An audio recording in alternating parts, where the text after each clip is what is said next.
Friends, మా రామ్ తేజ్ వాళ్ళ స్కూల్కి ఫస్ట్ డే పోతున్నాడు. ఎంత మంచిగా రెడీ అవుతున్నాడో చూడండి.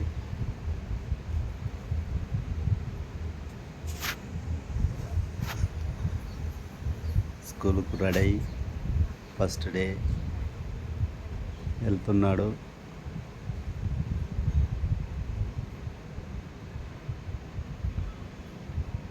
మంచిగా పెట్టుకో, మంచిగా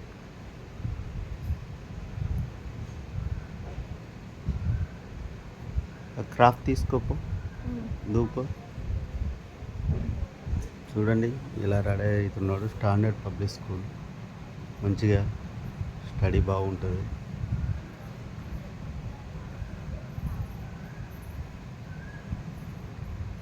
వాడు ఫస్ట్ డే ఇవాళ ఎంటర్ అవుతుంటాడు ఇక స్కూల్కు. అయిపోతున్నాడు. చూడండి ఎట్లా తయారవుతాడో చూసిలా.